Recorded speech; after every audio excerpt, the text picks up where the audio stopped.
I got on fish first, like. You struggling there, kid? Yeah. Oh. Dun, dun, dun, dun, dun, dun, dun, dun, dun.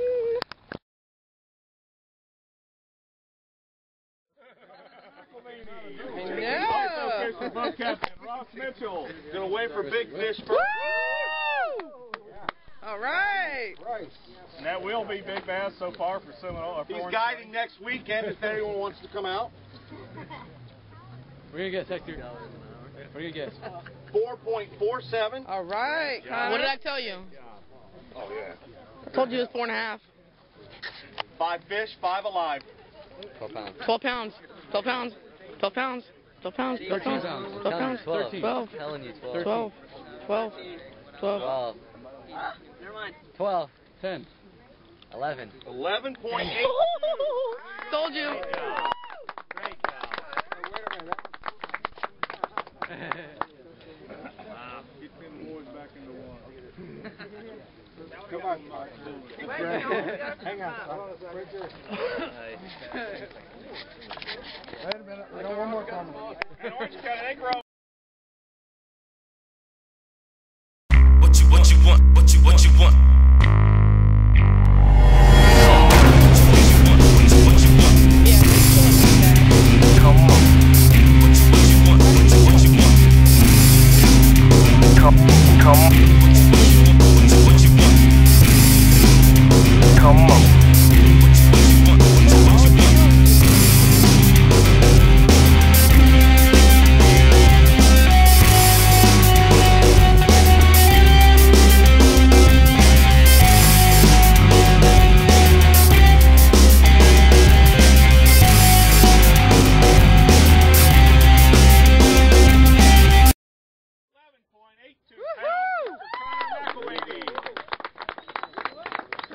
Give you that one. Also, big bass with a weight of 4.47. Let me give you that one. Wow. Connor, look over here, too. Let's see. Alrighty, guys, what's up? You guys just saw me on winning the tournament out on East Lake. Very excited, enjoyable day. I fished the TSA, Team Sport Fishing Association tournament out on East Lake Toho. We had it back in September 2010, the 26th at East Lake Fish Camp. We didn't go out of the fish camp this time. We're gonna have a different ramp off completely other side of the lake. But I just want to talk to you guys how I was fishing and stuff. A few equipment I pulled out. So first and foremost, we'll start off here with the trophies. I got the first place trophy there, and the big bass trophy here. I'll show you them. East Lake Toho, January 2011. That's the first place trophy. And both trophies are the same, like the same size and everything, shape. There's just one's the big bass award, and it's got an eagle replacing the first place sign. So I'm just going to talk to you guys about my pattern and just the day from beginning to end, how it worked, what was the winning pattern. I'm not going to go too far into the spots because I might have a tournament that pops out there again, and I made the mistake of telling a lot of people. So, you know, like I said, we're out on East Lake Toho. Main thing I was throwing, I was fishing ledges where fish were bedding up on the flats.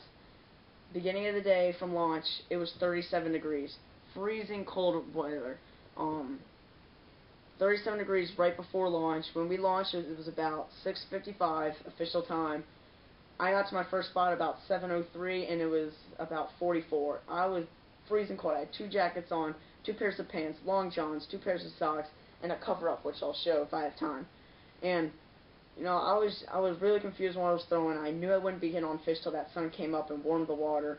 And we went back, and I knew we weren't going to find a lot of fish on beds, but I figured I could find, you know, 1 or 2 in the flats of beds, and I just couldn't find any fish that was in beds, and I figured that. So I headed out to my old spot where I won the last tournament, and it was just not holding any fish, and that was on the main lake. And if you saw the Butler Chain Tournament for the Courtesy Anglers that I put a video on, the winds were blowing about 35 miles an hour, and out on East Lake, it was blowing about 24, 25, and it was still howling. And anyone that knows East Lake, it goes from glass to bomb and white caps in about 5 minutes, so it changes on you drastically. And where I was fishing was Fells Cove. Anyone know if East Lake, they know what Fells Cove is. And I was fishing off a shell bed, off a ledge. We had the brush piles, and then there was the ledge where the fish would bed. But with this cold front, the fish moved from their flat down off this ledge. And what I was throwing was a Carolina rig, as you can see here, 24-inch leader with wave worms, 10-inch ribbintail, June bug, and that's a 7.3 ducket fishing with the Daiwa Tierra. And I just want to talk to you about the Carolina rig itself. What I was doing is I'd throw it up on the flat and I'd let it sink on that flat. The flat was about 2 feet deep up there, pretty shallow. Fish would bed up there, and I would take it and I'd just barely slide it down that ledge. The bait sliding down that ledge, and the kid on my boat picked up a fish before I did, so he had a 10-inch worm on. So I pulled out my wave worms and I was like, oh god, this is it, dynamite right here. Threw it out, probably my 12th cast with it. I caught my first fish, about a 13 3/4, which was the smallest fish of the day, and my first fish. I grabbed a few 3-pounders off that ledge, and we moved on, because the other kid on my boat was also catching fish. He had 4 fish, I had 3 fish. It's only about 9:30, and we both have a good bag already, and the water temperature is about 58, outside temperature about 57, they're about the same. Sun's coming up, and we got lily pads on one side, which we were kind of ignoring because it was really shallow and muddy in those lily pads, and I knew the fish wouldn't be there. We were fishing another side where there was a bare ledge, no brush piles, and we only picked up 1 fish on that.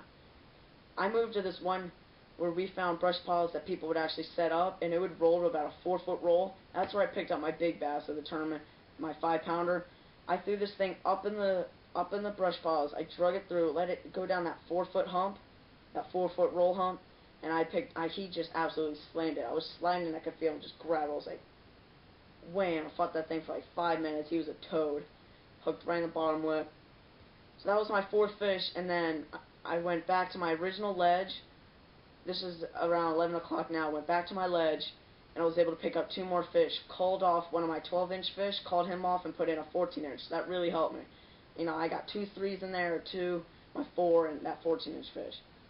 And a lot of hydrilla and a lot of shell beds. So one thing I substitute out from the standard wide gap hook, I put a owner straight shank worm hook, cutting point, 3/0.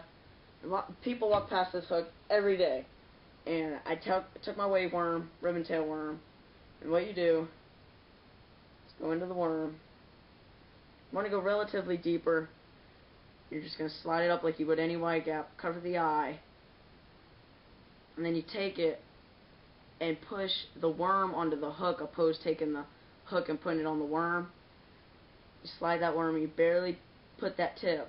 You can see how much more weedless this is opposed to the wide gap where you have a little bit of the shank standing out, where hydrilla would just grab that perfectly. And I was getting really frustrated with that, and decided to switch to the straight shank, and it's still perfectly fine. Stays weedless, stays on the hook real well, works for me great.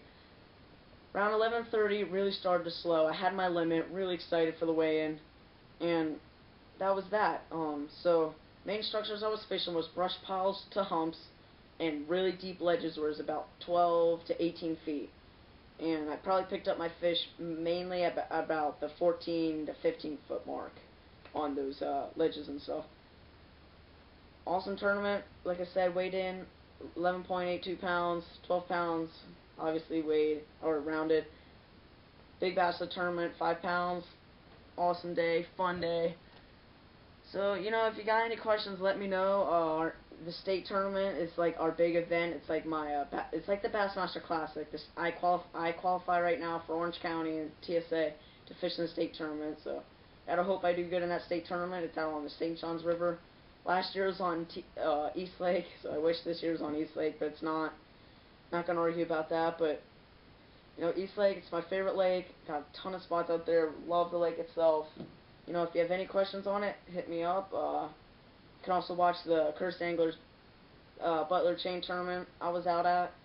If you haven't seen that video, it's extremely windy. Awesome bags weighed in at that tournament. Winning bag was like 17 pounds. So it was just crazy good. Or a crazy good bag. So just hit me up with any questions you guys have. Real fun tournament. I hope I can bring home a few more victories this year before the state tournament comes in. Actually, we only have one more tournament till the state tournament. So, like I said, me and Harrison both are qualified and fish in the state tournament for Orange County. There's 3 counties in the TSA, Volusia, Seminole, and Orange, and there's 5 going from each. So there's going to be about 15 boats out there, 16 boats. The state tournament winner gets like a $1,000 trolling motor, cash prize, rod and reel, trophies, all that. So like I said, hit me with any questions. I'm going to have a video of a schedule of videos coming out about sponsorships, everything you guys keep asking me. I want to answer in video form. It's the best way to do it. So be patient on that. They're going to be coming out around February time. Been really busy, so just be patient. Look out for those videos and just keep viewing, guys. Thanks a lot. See you guys later.